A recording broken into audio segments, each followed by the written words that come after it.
रंजना कभी ब्रश नहीं करती थी। उसे कितनी बार उसके माँ बाप ने डांटा, लेकिन उसका कोई असर उस पर होता ही नहीं था, जिस कारण से उसके दांत पीले पीले हो जाते हैं। शादी के बाद अरे बहू, वैसे तो तुझ में कोई कमी नहीं है, पर तेरे दांत दांत इतने पीले कैसे हैं बेटा? कैसे मतलब? कोई सर्जरी थोड़ी ना कराइए। वो तो क्या नाम, मैं ब्रश नहीं करती थी तो पीले हो गए। अब क्या करूं? आप कहें तो लाल करवा लूं या फिर काले? यार ये क्या है, क्यों माँ से लड़ रही हो? लड़ रही हूँ? अरे मैं लड़ रही हूँ या ये बोल रही है कि दांत पीले हैं, पीले। अरे तपस्या थोड़ी ना की है इन्हें पीले करने के लिए। बकायदा ब्रश नहीं किया है 20 साल तक, तब जाकर। छी, कैसी बात कर रही हो? ये उस वक्त तो पीले नहीं थे जब हम लोग तुम्हें देखने आए थे। अरे तब साफ करवा लिया होगा डेंटिस्ट के पास जाकर। अब देखो कैसे पीले पीले लग रहे हैं। रंजना सास की तरफ गुस्से से देखती है। फिर शुरू हो गई पीले पीले पीले। अरे पीले तो तब भी थे जब मेरे हाथ का रसगुल्ला उड़ा उड़ा कर खा रही थी और बोल रही थी, लड़की नहीं गुणों का खजाना दे रहे भाई साहब आप। खैर, अब वो लोग करते भी तो क्या करते, पीले दांत वाली बहू पल्ले पड़ी थी तो झेलना तो था ही। एक दिन कीर्तन में रंजना गाना गा रही थी। अरे कमला बहन, माँ का द्वार है, यहाँ तो सब शुद्ध होकर आते हैं, फिर अपनी बहू को ब्रश भी नहीं करवाती तुम। दूर से पीले पीले दांत भक्ति में बाधा उत्पन्न कर रहे हैं। अरे कोई 2 साल की बच्ची थोड़ी ना लेकर आई हूँ मैं बहू बनाकर। अच्छी खासी लड़की है, अरे कैसे करवाऊं ब्रश? ये तो उसे खुद करना चाहिए ना। अब माँ बाप तो इसके जैसे तैसे निपटा दिए, ये नहीं सोचा कि सास कैसे संभालेगी। सास बहू को लेकर घर आ जाती है, लेकिन सोच लेती है कि अब इसे लेकर कहीं नहीं जाएगी। अगले रोज बहू कहती है, अरे क्या हो गया, मंदिर नहीं जाना क्या? कीर्तन का वक्त हो रहा है। मेरी मधुर वाणी से कान्हा जी जागते हैं और सोते हैं। आप तो जानती है ना उनकी भक्ति में कितना मन लगता है मेरा।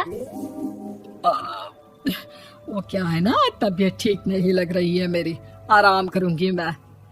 तबीयत ठीक नहीं लग रही? अभी तो मिथुन के गाने पर नाच रही थी आप, और अब बोल रही है कि तबीयत ठीक नहीं लग रही। अरे भक्ति में मन लगा लो सासू माँ, ऊपर जाना है, क्या मुंह दिखाओगी आप? हाँ? सास को बहू की बात पर गुस्सा आ जाता है। मैं क्या मुंह दिखाऊंगी, इसकी चिंता तो ना कर, समझी? अपने मुंह की चिंता कर, जो ये पीले पीले दांत लेकर हर जगह पहुंच जाती है। पता है लोग कितना मजाक बनाते हैं। ना जी ना, मैं नहीं जाना कहीं तेरे साथ। तो ये बात है, कोई ना, मत जाओ, मैं अपने कमरे में ही बैठकर भक्ति कर लूंगी। ऊपर वाला दांत थोड़ी ना देखता है, मन देखता है, भावना देखता है। और अरे बस बस, तू सब कुछ दिखा, बस ये सफेद चमकदार दांत ना दिखाना किसी को, है? जा यहाँ से। बहू को सास की बात का कोई फर्क नहीं पड़ता, वो तो जैसी थी वैसी ही रह जाती है। सुबह नहाकर किचन में खाना बनाना, फिर खाना खाना, कीर्तन भजन करना और सो जाना। एक दिन, माँ जी मैं सहेली के घर जा रही हूँ, शाम को लेट आऊंगी। हाँ हाँ तो जाना, मैंने कौन सा तेरी आरती करनी है घर पर बैठकर। रंजना सहेली के घर जाती है, जहाँ वो पार्टी में जाने की तैयारी कर रही होती है। अरे शिखा, कहाँ जाने की तैयारी कर रही है? मैं गलत वक्त पर आ गई क्या? अरे नहीं यार, उल्टा सही वक्त पर आई है। मैंने ये साड़ी और ज्वेलरी निकाली है यार, शाम को इनके ऑफिस की एक पार्टी में जाना है। बताना कैसा लग रहा है ये सब? नहीं यार, इस ड्रेस के साथ तो वो वाली ज्वेलरी अच्छी लगेगी। हाँ हाँ सही बोल रही है, मैंने ध्यान ही नहीं दिया। वैसे तो हमेशा से मस्त फैशन सेंस रखती है। तो बड़ा जाती होगी ना पति के साथ पार्टी में। रंजना कुछ नहीं बोलती, बस सोचती है कि यार काश ये बात सही हो जाती, पर मैं क्यों नहीं जाती पार्टी में? क्या इन लोगों की कोई पार्टी होती नहीं होगी? रंजना घर आती है और रात में पति से सवाल करती है, एक बात बताइए, आप मुझे किसी पार्टी में क्यों नहीं ले जाते? क्या आपके यहाँ ऑफिस में पार्टी नहीं होती? पति बेचारा क्या कहता कि दांत पीले हैं तुम्हारे इसलिए। अरे कोई पार्टी होती नहीं हम लोगों के ऑफिस में, तो कहाँ से लेकर जाऊं? और मार्केट, मॉल, कहीं वीकेंड घूमना, कहीं तो। अरे यार, सारे हफ्ते में एक छुट्टी मिलती है, तो सोचता हूँ कि आराम ही कर लूं। क्यों? रंजना मन मार के रह जाती है।